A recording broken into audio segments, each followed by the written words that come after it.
Assalamu alaikum wa rahmatullahi wa barakatuh. Em nome de Deus, clemente e misericordioso, louvado seja Deus, Senhor do Universo.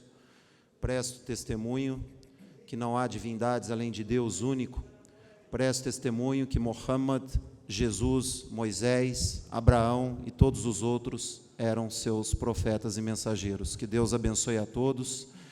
Antes de iniciarmos, eu gostaria de saudar o nosso querido Hajj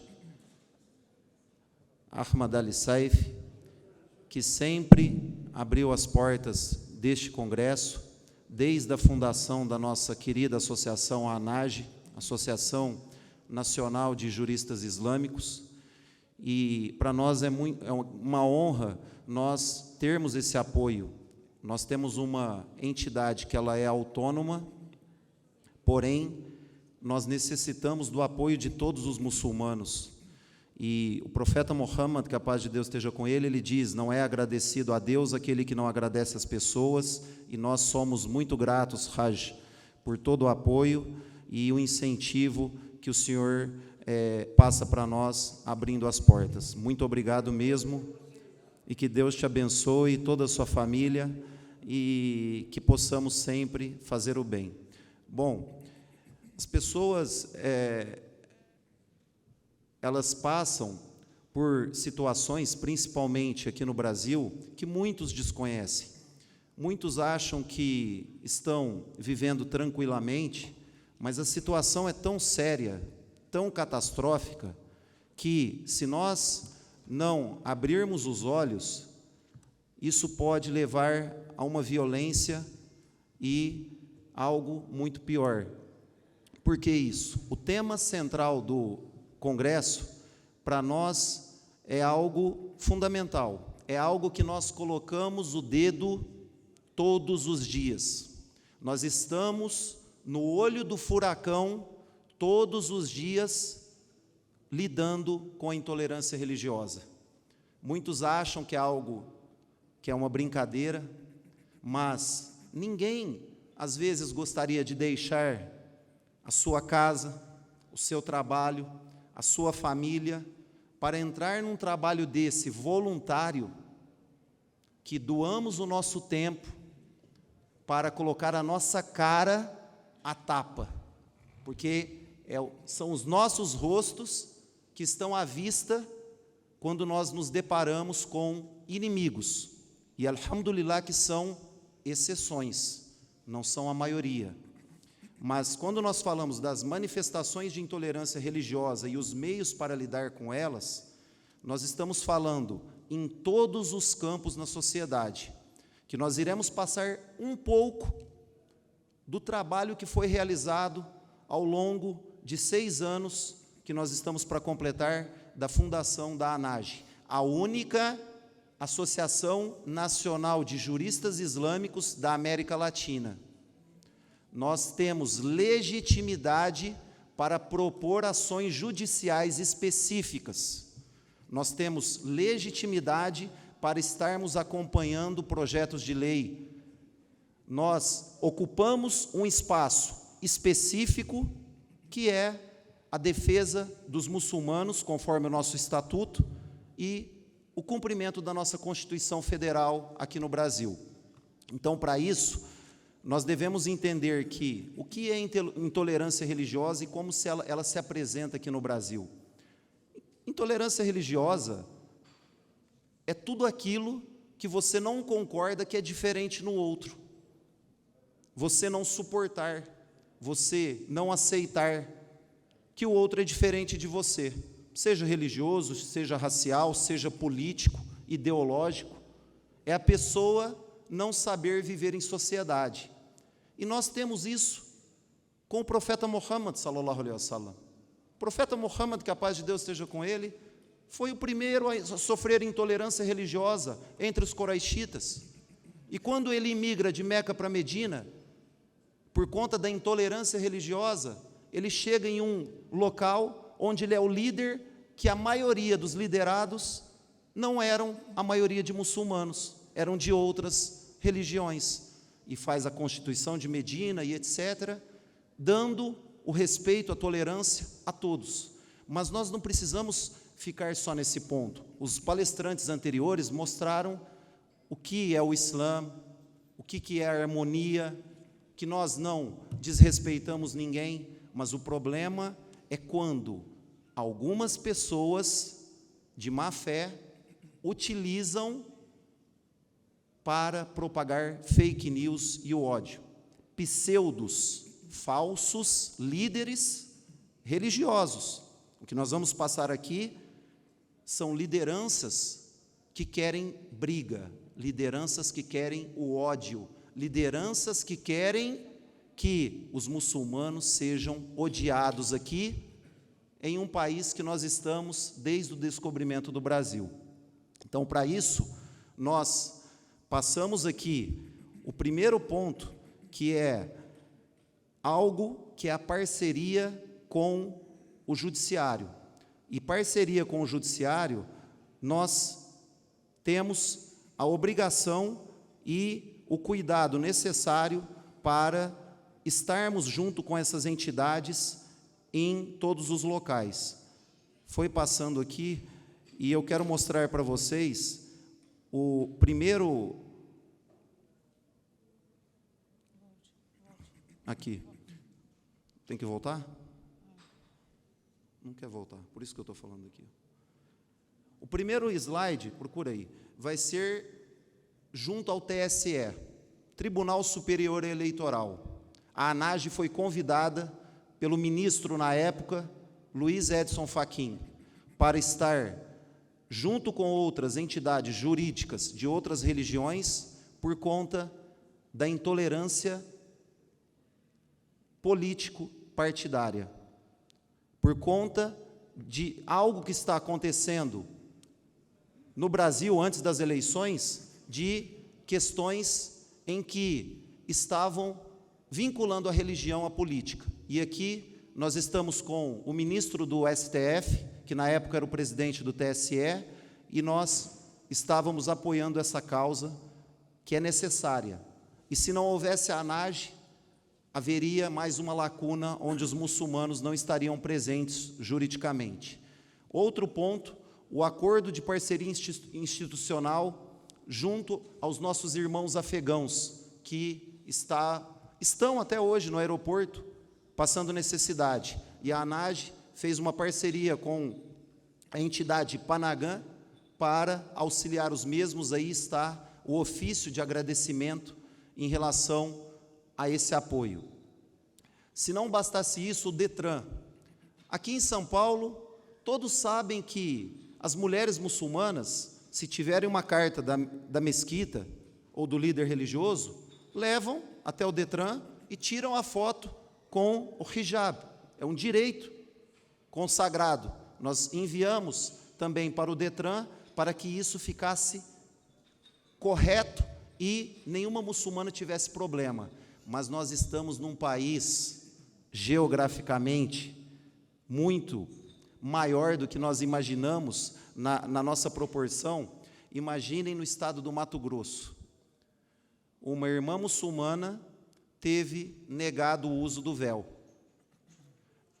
E lá nós oficiamos aquele estado e eles mantiveram a decisão de não tirar a foto com o hijab. E outras duas muçulmanas conseguiram o uso do hijab. Isso é fato. Elas conseguiram, procuraram um advogado individualmente, pagaram e conseguiram uma liminar. Só que essa liminar era individual para cada uma. Onde que entra a ANAGE? A ANAGE interpôs uma ação naquele estado contra o DETRAN do Mato Grosso. Conseguimos a liminar e agora as muçulmanas de lá, qualquer uma, tem o direito de usar o véu. Não necessita mais de uma ação individual. O que eu quero passar para vocês é que as pessoas acham que, porque tem uma lei aqui no estado de São Paulo, e é uma resolução, não é uma lei ainda, esse caso do hijab, nós estamos acompanhando, vai ser julgado pelo STF, porque isso foi parar no STF, e ainda há chance, inshallah que não tenha, de mudar e não permitir o uso do hijab, porque se lá caçar, isso volta para trás. e nós estamos acompanhando de perto, nós mostramos o quê? Que a atuação da ANAGE beneficia o coletivo. É diferente de uma ação. Nem todos possuem condição de procurar um advogado, nem todos têm condição de estarem procurando seus direitos e etc. Então, isso é muito importante, é algo que nós, quando conseguimos eliminar, pasmem, nós fomos criticados. Teve grupos de estudo que falaram, eles não fizeram nada, as muçulmanas já podem usar o hijab. Olha, isso machuca, porque imagina, nós estamos doando o nosso tempo, eu estou deixando tudo, eu estou parando a minha vida, o meu serviço, a minha família, para escutar de um irmão muçulmano que nós não fizemos nada e ainda eles não sabem o que falam.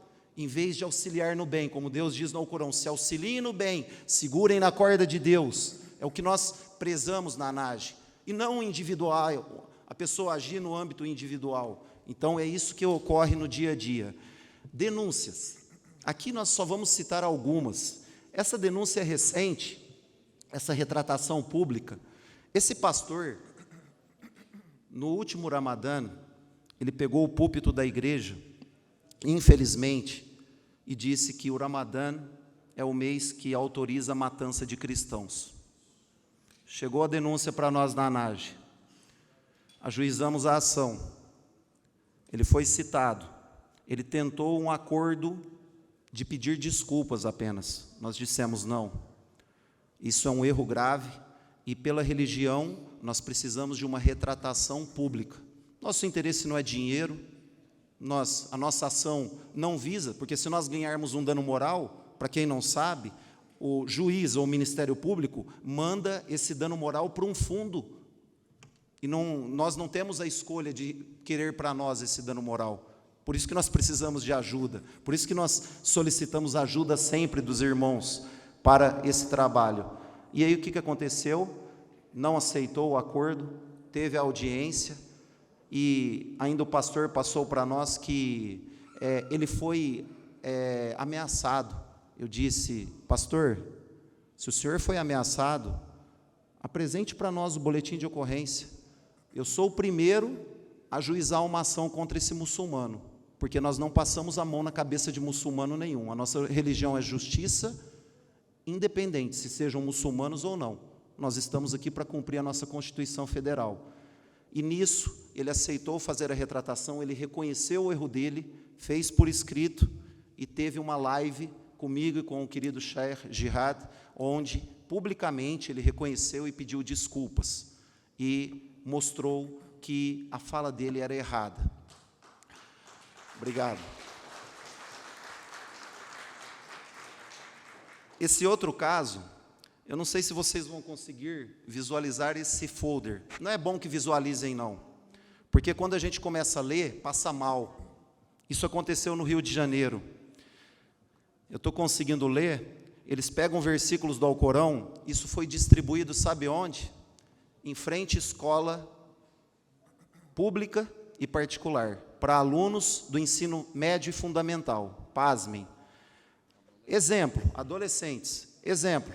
Tu deves estuprar, casar e divorciar meninas na pré-puberdade. Aí eles colocam ao Corão e inventam um número. Tudo adulterado. Eu não vou ler o restante. É mais ou menos isso que foram distribuídos nas escolas. Esse pastor está preso no Rio de Janeiro. E ele atacava outras religiões além do Islã. Então, é algo tão grave que as pessoas acham, não está acontecendo nada, eu estou tranquilo na minha casa, não chegou até mim. E tem coisas que vocês nem imaginam. Olha o panfleto, Alcorão, guia de estupros e assassinatos. Isso aí na rua. Isso aí é uma passeata na rua. Isso aí é liberdade de expressão? Eles acham que é liberdade de expressão. Por isso que eu falo que lideranças assim, se não forem lidadas com força e com o rigor da lei, mostrar que nós temos uma entidade juridicamente organizada e que não brinca em serviço, eles aprontariam e muito para nós. Esse cidadão já faleceu, ele tinha um site e ele propagava mentiras em relação aos muçulmanos. Acho que o Haj, e muitas pessoas devem conhecer ele, que ele é libanês, praticamente saiu expulso de lá e foi condenado também por uma ação que nós ajuizamos. Tiramos o link e o site dele do ar e ele foi condenado. Quem não lembra do especial Porta dos Fundos, que eles fizeram um filme colocando a Virgem Maria como prostituta, Jesus como gay, e a ANAGE foi a primeira entidade a emitir uma nota de repúdio, antes dos cristãos, porque para nós é um ataque à nossa religião. Nós não ficamos olhando, foram os cristãos, amanhã somos nós, amanhã eles fazem um com o profeta, que a paz de Deus esteja com ele. E nós repudiamos, e isso aí foi considerado liberdade de expressão pelos tribunais superiores. Um risco muito grande para nós, que esse tipo de mídia é considerado liberdade de expressão e não pode ser censurado. Denúncias em relação às mulheres do Afeganistão, porque nós sabemos que as pessoas generalizam, acham que acontece lá, os muçulmanos aqui praticam, e também nós fizemos um trabalho de mostrar que os muçulmanos não aceitam as injustiças que são praticadas lá. Nota de repúdio pela invasão da mesquita de Al-Aqsa, também emitimos essa nota, porque a invasão de qualquer templo religioso fere as resoluções da ONU, e eles descumprem todos os dias, como foi citado na mesa anterior. E nota de repúdio pela invasão da mesquita Imam Ali aqui no Brasil, queimando Alcorão e depredando também a própria mesquita. Direito de resposta. Tem muito. Pessoas que escrevem o que acham que devem escrever, sem qualquer verdade, deturpam a religião islâmica, e nós conseguimos, quando chega até nós, judicialmente, o direito de resposta para escrever e rebater todos os assuntos que são contados de forma ardilosa. Projetos de lei. Imaginem, sem a ANAGE. Esse projeto de lei, por exemplo, está para ser aprovado. Projeto de lei 3.346 de 2019. O que fala esse projeto de lei? Ele dá o direito de todas as religiões terem a folga semanal no seu dia sagrado. O muçulmano quer trabalhar no domingo e quer folgar na sexta para poder rezar o Salat al-Juma. O judeu, o adventista, no sábado. E não apenas no domingo, a folga semanal. E também o uso da vestimenta islâmica no local de trabalho. Esse projeto de lei, ele está em fase final, o próximo passo é estar no Senado, e a ANAGE está acompanhando de perto. Nós tivemos uma fala em Brasília, mostrando o que é a religião islâmica e a necessidade de aprovação desse projeto.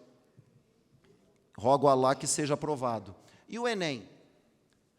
O Enem, em 2020, há 2 anos atrás, a ANAGE notificou o Enem para garantir às mulheres que elas possam usar o hijab na prova. Responderam para nós, o Ministério da Educação respondeu, falando que está tudo ok, que é permitido.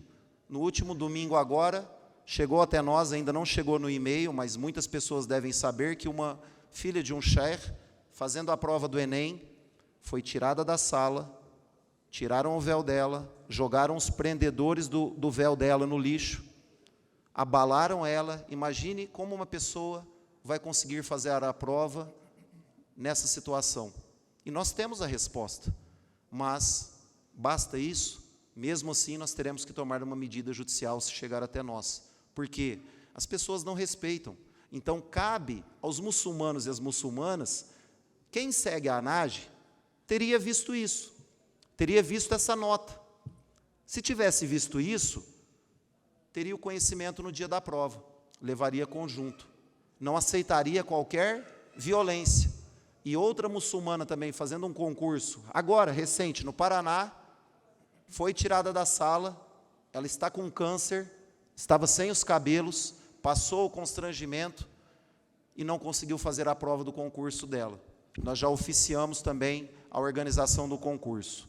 E isso que acontece muito no Brasil e as pessoas passam desapercebidas. Por isso que é necessário compartilhar o que a ANAGE publica, seguir a ANAGE nas redes sociais, porque você está ganhando no teu livro, inshallah, junto a Deus, e ao mesmo tempo você está dando às pessoas o direito do conhecimento. Essa lei sobre o ensino da Bíblia, isso foi na minha cidade, Barretos, interior de São Paulo, aprovada pelos vereadores na surdina. Ninguém ficou sabendo. Eu descobri, oficiei, foi declarada a lei inconstitucional. Ensino da Bíblia em escola pública, artigo 5º, inciso 6º da nossa Constituição, dá o direito de todos. E, recentemente, num curso que eu estou fazendo também, nós descobrimos que em Ribeirão Preto tem uma lei de 2012, que essa lei é de poluição visual da cidade, para evitar banners, regras e etc. E essa lei ela fala o seguinte lá, que é permitido que versículos bíblicos sejam divulgados. Intolerância. Por que só versículos bíblicos? E nós agora, junto com a Defensoria de Ribeirão, vamos pedir que sejam acrescentados qualquer versículo de qualquer religião. Ou é para todos, ou não é para ninguém. E por que eu falo isso? Porque o nosso país tem legislação federal, que é nacional, legislação estadual, que é de cada estado, e legislações municipais. E, às vezes, Brasil afora, estão lotados de leis como essa, que tem intolerância religiosa, e falta um muçulmano na cidade olhar, denunciar, para que sejam tomadas as medidas judiciais cabíveis, porque ninguém consegue ter acesso a todas as leis. E, por fim, eu não quero alongar muito, todos estão cansados, a cartilha da ANAGE. Qualquer pessoa tem acesso à cartilha da ANAGE. No site da ANAGE ela consegue baixar, e lá ela tem acesso, de forma didática, canais de denúncia, quais as provas que ela vai guardar em caso de sofrer algum ato de intolerância, o que ela deve fazer, os canais, Ministério Público, OAB e etc. Está tudo lá detalhado. Nós fizemos com muito amor e carinho para que todo muçulmano e não muçulmano tenha acesso fácil à nossa legislação e não sejam presas da ignorância, da intolerância, da falta de respeito. O que nós queremos é que tenhamos uma sociedade pacífica, uma sociedade em que podemos viver em paz, em que as pessoas respeitem. Ninguém está dizendo para serem muçulmanos. O Alcorão é claro, não há compulsão quanto à religião, não há imposição, mas o respeito deve existir e nós respeitarmos os credos alheios, como ensina a nossa religião. Que Deus abençoe a todos, que se unam a nós nesse propósito. Os nossos irmãos da mesa irão passar mais trabalhos. Isso aqui é um resumo que foi feito em 5 anos com pessoas sinceras, com pessoas que não medem esforços para que o Islã seja respeitado como qualquer outra religião. Barakallahu fikum. Assalamu alaikum wa rahmatullahi wa barakatuh.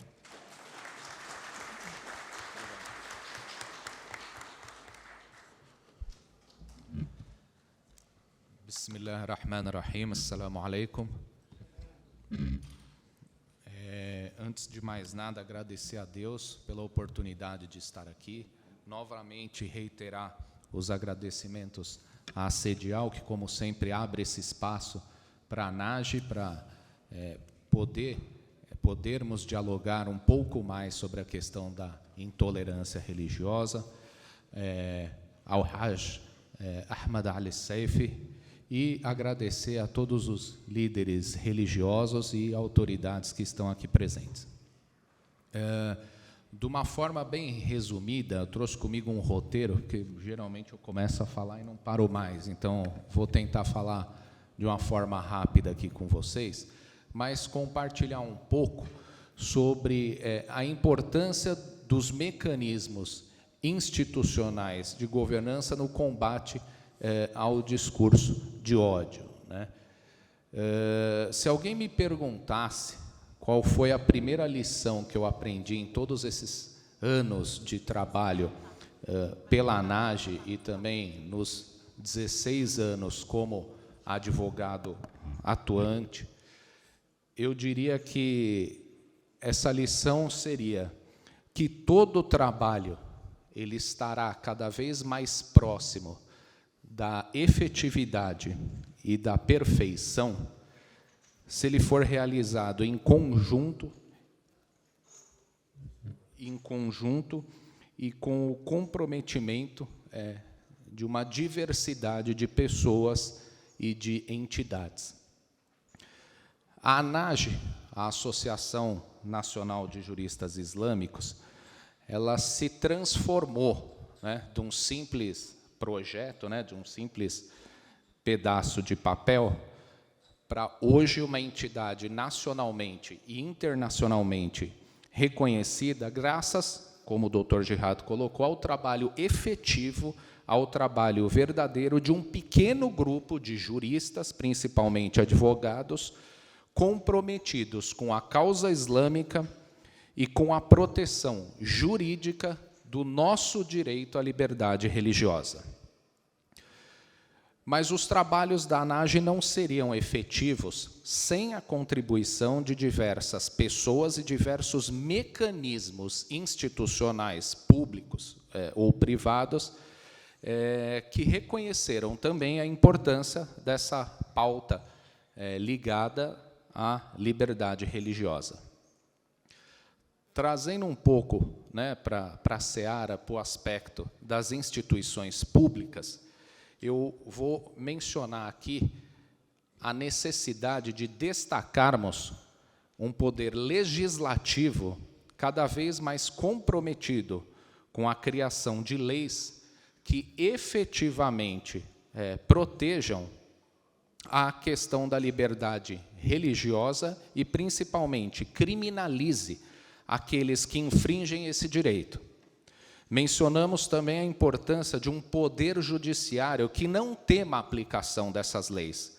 E também, como colocado aqui com o Dr. Gerhard, não confunda, né, não confunda o hoje muito utilizado direito à liberdade de expressão com a intolerância religiosa. O que mais vemos nos trabalhos da ANAGE são discursos potencializados pelas redes sociais, discursos de ódio, discursos que denigrem a imagem do islamismo, mas que, né, quando confrontados pela ANAGE, a justificativa mais comum de se ouvir é a questão da liberdade de expressão. E, principalmente, um poder legislativo e um poder judiciário que não priorize uma determinada religião sobre nenhuma outra. Do governo federal, de governos estaduais e também municipais, destacamos a importância de políticas públicas, preventivas e operacionais que orientem a sociedade sobre a importância do respeito à diversidade religiosa e também que oriente as entidades responsáveis pelos seus concursos públicos e provas públicas a aceitar o uso do véu islâmico pelas mulheres muçulmanas e que atos de constrangimento e de islamofobia deixem de ser praticados durante as provas, como acabou de mencionar aqui o Dr. Gerhard. Para combater esse tipo de prática e visando a preservação do direito à liberdade religiosa, a ANAGE tem firmado parcerias com o Poder Judiciário de diversos estados do Brasil, inclusive a nível federal. Também firmamos parceria com o Ministério Público do Estado de São Paulo e, através de visitas, também firmamos parceria com a Polícia Civil do Estado de São Paulo, onde todos se comprometeram a auxiliar os trabalhos de denúncias, de processamentos que são promovidos pela ANAGE, sempre em defesa de algum caso concreto que tenha ocorrido. Então, através dessa atuação direta da ANAGE, nós conseguimos um canal aberto com o Ministério Público do Estado de São Paulo, que se comprometeu a auxiliar a comunidade islâmica brasileira nesse sentido. E também, em visita recente, estivemos presentes em Brasília, no Congresso Nacional, acompanhando processos legislativos de interesse da nossa comunidade islâmica. A Ordem dos Advogados do Brasil, não só do Estado de São Paulo, mas praticamente de todos os estados, também já é uma parceira da nossa associação. E, como consequência direta, é uma parceira da comunidade islâmica brasileira. Agora eu vou trazer um pouco sobre o aspecto das instituições privadas, né, fugindo um pouco do aspecto público, mas falando um pouco das entidades privadas, né? Eu peço a licença para poder destacar a importância de conscientização das empresas a quebrarem o seu preconceito, principalmente sobre o véu islâmico e também sobre a prática das orações. Na prática, nós vemos que ainda existem empresas, existem líderes, né, de pessoas nas empresas que ainda têm enraizado o preconceito com o véu islâmico e também com os homens que praticam as suas orações durante o dia. Nossas meninas, nossas mulheres, que muitas vezes se destacam pela sua excelência acadêmica, alcançando as primeiras colocações em suas jornadas universitárias, ainda enfrentam grande preconceito em processos seletivos das empresas e amargam imensa dificuldade em se posicionar no mercado de trabalho simplesmente por usar o véu islâmico hijab. Isso acontece todos os dias, vemos na prática esse tipo de situação. Recentemente, eu pessoalmente fiz uma visita aos Estados Unidos, em Washington, D.C., representando a ANAGE, a nossa associação, e lá eu estive conversando com o líder de uma associação de juristas muito semelhante à nossa, mas uma associação de juristas americana. E ele compartilhando comigo uma situação que aconteceu lá nos Estados Unidos, onde uma mulher muçulmana que usava o hijab, ela participou de um processo seletivo num grande hotel, né? Até por uma questão de ética e preservação, vamos preservar o nome da rede, mas uma grande rede de hotéis, né? Então, aquela mulher muçulmana, com uma formação acadêmica exemplar, ela passou no processo seletivo e ali, quando ela iniciou o trabalho dela naquele hotel, ela se deparou com um gerente que percebeu que ela usava o véu islâmico. Isso, para ele, soou como algo negativo e ele passou a forçá-la para que ela retirasse o véu islâmico para continuar trabalhando lá, ou, alternativamente, que ela abrisse mão daquela vaga de trabalho.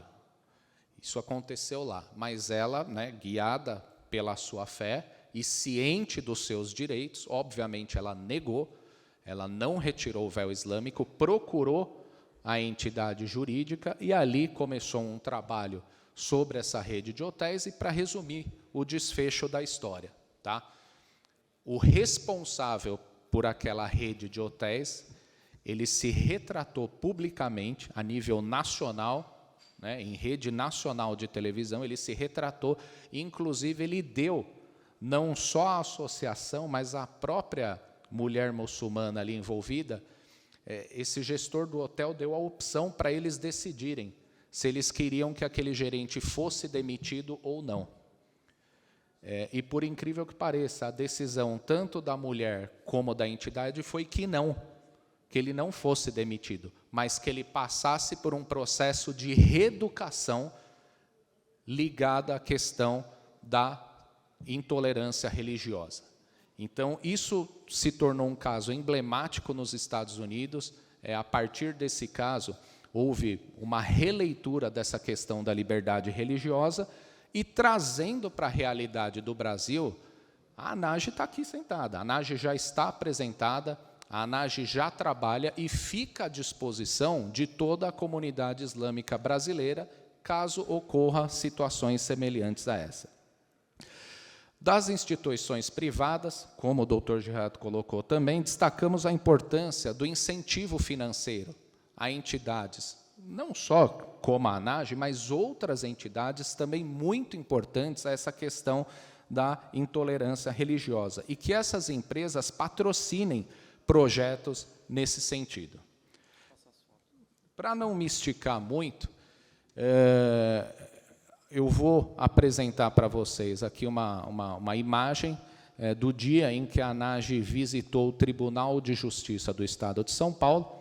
Esse senhor que está do lado do Gerard Samur, ele é o presidente do Tribunal de Justiça do Estado de São Paulo, é o atual presidente, recepcionou a ANAGE, conheceu o nosso trabalho e também se comprometeu a cooperar com as ações judiciais que a ANAGE distribui, sempre em proteção ao Islã e que versem sobre a pauta. Essa imagem retrata o dia em que nós visitamos a doutora Patrícia Vanzolini, que é a atual presidente da Ordem dos Advogados aqui da subseção de São Paulo. Essa foi a visita que fizemos a uma representante da Polícia Civil do Estado de São Paulo, que prontamente compartilhou os contatos necessários, inclusive se colocou à disposição para cooperar até a nível de plantão, né, doutor Jado?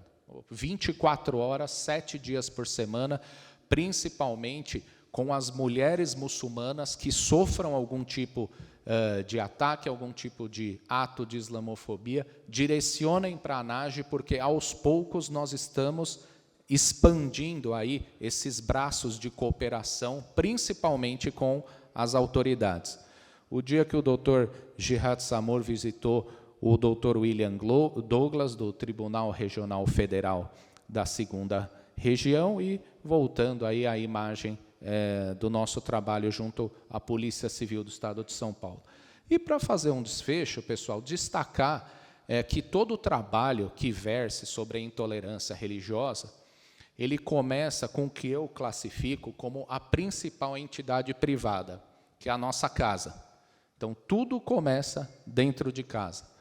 Ao aprendermos a essência da religião islâmica, nós vamos aprender que o islamismo ele prega a coexistência pacífica com outras religiões. E se tivermos esse conhecimento enraizado e compartilharmos, né, com quem está do nosso lado, com a nossa família, com certeza teremos aí um país mais justo, onde o Islã seja aceito por todos e também aceitamos as diferentes religiões. Eu acho que, para não estourar muito tempo, eu fico por aqui. Eu agradeço a todos. Salamu alaikum.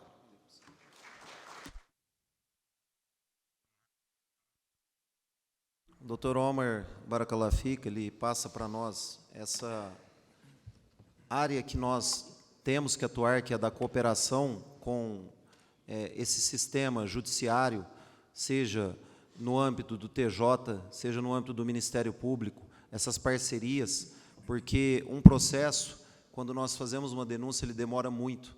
E se não houver esses caminhos, em casos excepcionais, em casos de urgência, nós perdemos muito tempo e não conseguimos, assim, ter uma celeridade, um andamento diferenciado em algo que deve ter a resposta do Estado o quanto antes. Dr. Omar, para nós, é presidente da mesma forma, ocupa com maestria aqui a representatividade, e nós, da ANAGE, nós não temos esse ego de cargos, e sim o propósito de beneficiar, de atingir os nossos objetivos. Agora eu vou passar a palavra para a doutora Amar, que ela vai passar para nós sobre o sistema de cooperação entre entidades islâmicas para combater o preconceito. Tfadali. Assalamu alaikum wa rahmatullahi wa barakatuh.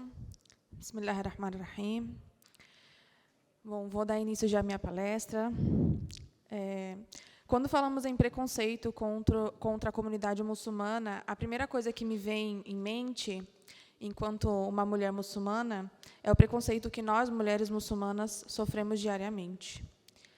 não podemos falar de um sistema de cooperação entre entidades islâmicas para o enfrentamento ao preconceito sem antes falarmos do preconceito sofrido por nós, mulheres muçulmanas. Sabemos que nós somos diversas e com diferentes problemas. Por exemplo, se por um lado a muçulmana que nasceu dentro de uma família islâmica encontra apoio em seguir e manter a religião, a muçulmana que ela é revertida sofre dentro de casa, sendo até mesmo expulsa. Por isso, muitas delas acabam escondendo que elas são muçulmanas. Estatisticamente falando, sofremos mais. Afinal, a gente demonstra a nossa religiosidade através do hijab. Todo mundo vê. Durante esses 2 dias de palestras que tivemos aqui, no evento, foi falado sobre a islamofobia de uma forma genérica e ampla. Mas eu gostaria de especificar um pouco esses dados. Recentemente foi feito um levantamento de dados realizado pela Universidade de São Paulo, que nos dá algumas estatísticas sobre a islamofobia. E eu gostaria de repassar esses dados aqui para vocês. E é importante mencionar que esse foi o primeiro relatório realizado aqui no Brasil sobre a islamofobia. E o que eu vou falar aqui é em relação às mulheres. Foram 653 mulheres que responderam ao questionário. Dessas mulheres, 65% se declararam que eram revertidas e 34% responderam que nasceram dentro da religião. Entre as revertidas, 83% delas disseram que já sofreram algum tipo de preconceito. Entre as que nasceram em uma família muçulmana, 66% delas sofreram algum tipo de preconceito. Ou seja, as mulheres muçulmanas revertidas acabam sofrendo mais preconceito do que as nascidas dentro da religião. Por que falarmos desses dados? Não tá tudo. Já caminhando para a parte final da minha fala, só um pouquinho, gente.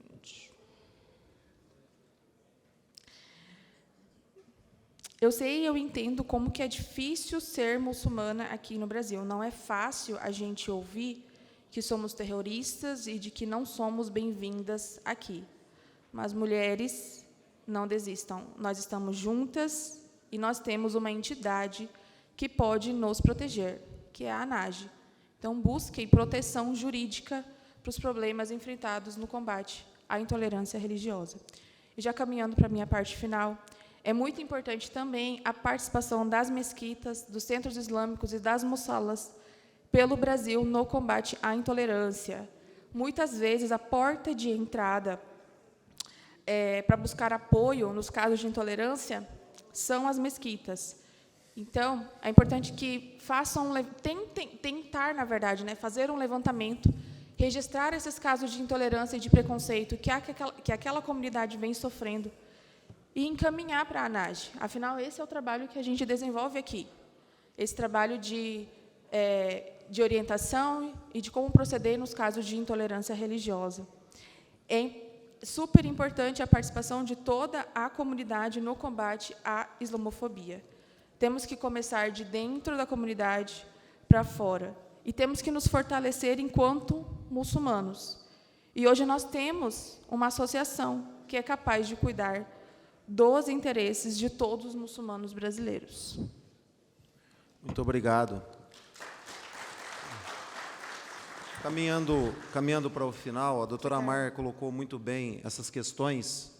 Não só nós, muçulmanos, que nós ocupamos, o doutor Omar ocupa o espaço junto à seccional na coordenação também do combate à intolerância religiosa da OAB estadual, a doutora Késia também na Bahia, e isso deve se espelhar para vocês em cada ramo de atividade, porque você ocupando espaço, eles vão conhecer a sua religião e, ao mesmo tempo, com o conhecimento, você espalha boas ações, boa conduta e vamos cativando, assim, pessoas como nós. Então, é muito importante isso e o que a doutora Amar falou da questão das mesquitas. A divulgação é fundamental. conhecimento tem que chegar. Se não chegar o conhecimento, as pessoas, infelizmente, vão praticar o preconceito por ignorância, por não saberem do que se trata, como foi falado nas mesas anteriores. Sem maiores delongas, nós estamos dentro do prazo estabelecido de 1 hora. Para a doutora Késia finalizar, fica à vontade. Agora, não, está desligado. Ai, peraí.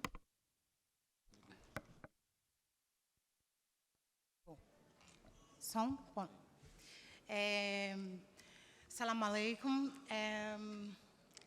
Eu gostaria de complementar e terminar a fala aqui da ANAGE falando sobre o combate à intolerância religiosa, sobre o âmbito do racismo.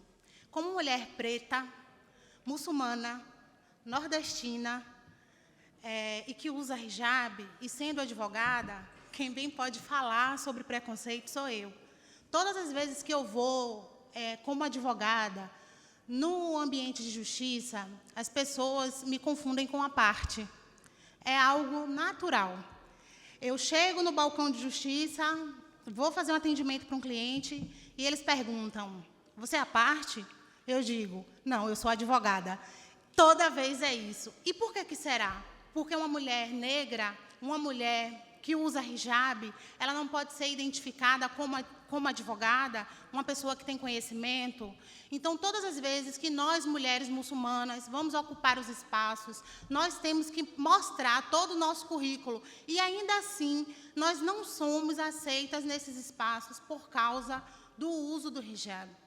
Então, não adianta nada os sheiks ensinarem nas mesquitas, falarem sobre a importância do uso do véu, o como é uma prática religiosa no Islã e tudo mais, se, no final das contas, as mulheres não se sentirem seguras, não sentirem um ambiente seguro para poder usarem o véu com liberdade.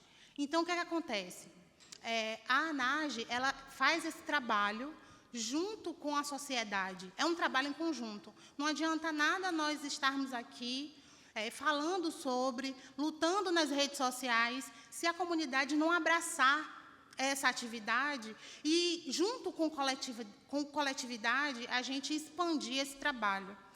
Então, dentro da minha pesquisa, do mestrado em Direitos Humanos, eu faço Relações Étnicas e Contemporaneidade, a gente estuda muito, ao longo de 2 anos, eu tenho estudado sobre os pensadores negros que foram influenciados pelo Islã. E falando, tanto em âmbito internacional como em âmbito nacional. E falando um pouco sobre Malcolm X, na fase dele, quando ele vai à Arábia Saudita, faz o Hajj e volta, ele volta diferente. Ele realmente se converte ao Islã. E, a partir daí, o discurso dele muda. Quem estuda o pensamento de Malcolm X percebe a diferença que ele tem em 2 tempos. Enquanto ele frequentava a nação do Islã, que é uma seita religiosa, e depois, quando ele se converte realmente ao Islã, quando ele faz o Hajj, e aí ele descobre que ele não sabia fazer nem a oração. Ele fala sobre isso na autobiografia dele.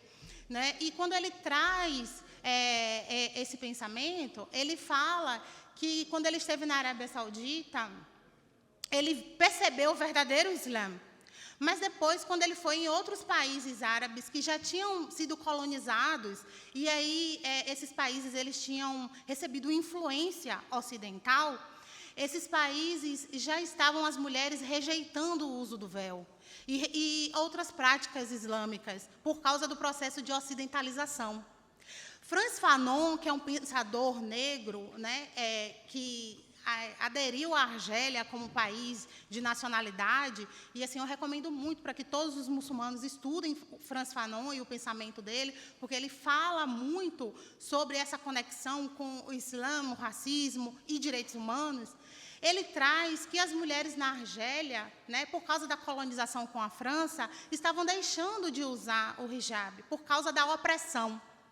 Então, o que eu quero dizer com essa minha fala? Por mais que aqui no Brasil as pessoas identifiquem o país como um país livre, que o Islã é bem aceito, que dá para fazer dawa, que dá para ir e falar na praça, quando vai para a realidade do dia a dia, não é bem assim. Assim como os colegas mostraram, nós mulheres, quando batemos na porta do mercado de trabalho, nós somos recusadas, somos segregadas. E aí, fazendo um link, né, com a palestra do Dr. Walid Rabah sobre apartheid, ele falou muito bem sobre o apartheid na África do Sul e o conceito do apartheid. Aqui no Brasil, nós não tivemos um apartheid ou leis de Jim Crow, como tem nos Estados Unidos, né, como teve nos Estados Unidos. As leis de Jim Crow, nos Estados Unidos, elas segregavam as pessoas pela sua cor da pele. Essas leis, elas vieram como uma forma realmente de separação nítida, porque tinha legislação sobre isso. Aqui no Brasil não teve. Mas o fato de não ter aqui no Brasil uma segregação racial legalizada não quer dizer que ela não existiu. Então, quando a gente estuda, na década de 50, a ONU ela encomendou um documentário, né, de pensadores negros, de autores negros, para falarem sobre a questão racial aqui no Brasil. Porque do livro de Gilberto Freire, Casagrande Senzala, ele traz que o Brasil é uma democracia racial. E dentro dessa democracia racial, o presidente da época, Getúlio Vargas, ele aproveita esse tema, e aí o que é que ele fala? Ele amplia esse tema como se no Brasil fosse uma democracia racial. As notícias são tão pomposas que aqui no Brasil não existia racismo, que nos Estados Unidos, pessoas negras começaram a se entusiasmar e acharem que o Brasil era uma meta a ser alcançada. Só que Du Bois, né, que é um pensador negro, primeiro a frequentar universidades em Harvard e acessar as universidades nos Estados Unidos, ele envia a sua secretária para cá, para o Brasil, para comprovar se, de fato, aqui no Brasil era uma democracia racial. A secretária dele, quando chega aqui, ela é impedida de se hospedar no hotel. E diversas pessoas negras são impedidas de terem visto para o Brasil porque eram negras. Então, ele oficia, né, perguntando no Brasil o porquê é que isso acontece aqui. O que é que eu quero falar com essa questão racial aqui no Brasil?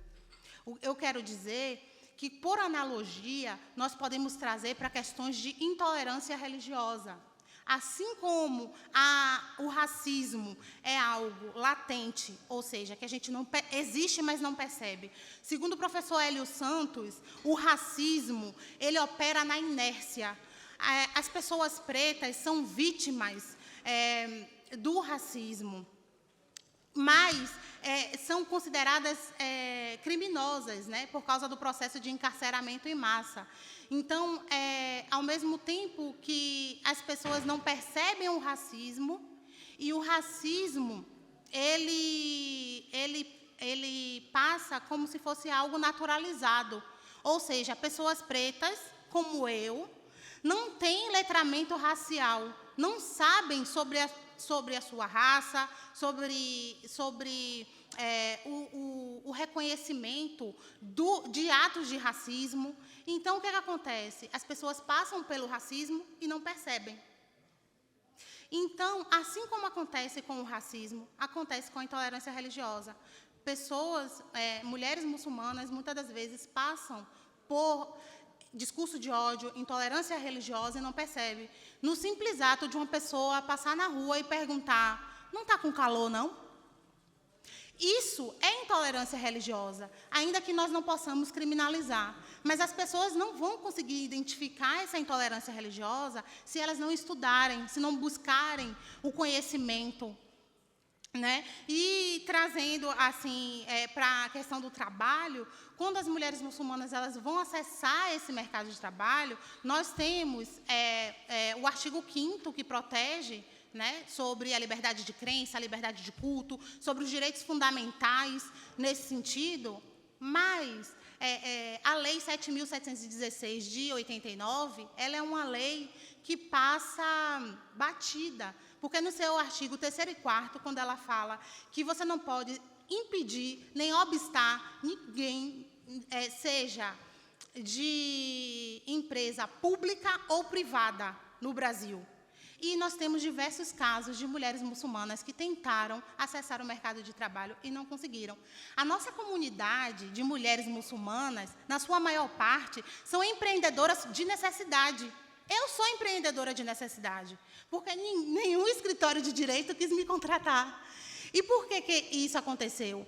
O uso do hijab, ele impede que nós acessemos esses espaços, porque qual é o escritório de direito comum que vai querer uma mulher muçulmana de véu representando o seu cliente? Então, a partir daí, eu tive que empreender de necessidade e abrir o meu próprio espaço. E assim como aconteceu comigo, aconteceu também com outras mulheres na comunidade. Então, é muito importante, né, que a gente una essas duas questões. Falemos sobre o racismo religioso. Pessoas muçulmanas passam por racismo religioso, certo? Porque o Islã é uma religião universal, certo? Mas é uma religião universal. Ela não é uma religião étnico-racial, mas ela tem um marcador étnico-racial, né? As pessoas identificam o Islã por causa de pessoas árabes. E, nesse contexto que já foi abordado aqui, do 11 de setembro, do preconceito, da islamofobia, eu, que não tenho cara de árabe, passo pelo mesmo preconceito pelo fato de usar o véu, que é um marcador étnico-racial da religião. Então, a gente tem que perceber o quão grande, né, são essas consequências do racismo religioso presentes aqui no Brasil e que afetam as nossas vidas, né, principalmente nós, mulheres, de um modo geral, e de como nós podemos, como comunidade, reverter essa situação e, sobretudo, falando também do comércio, né, pessoas, empresários que trabalham com isso, abrir espaços para que muçulmanos contratem muçulmanos e nós possamos fortalecer como comunidade, entendeu? E fazer o dinheiro circular entre a gente. É muito importante, inshallah. Tá bom? Muito obrigada.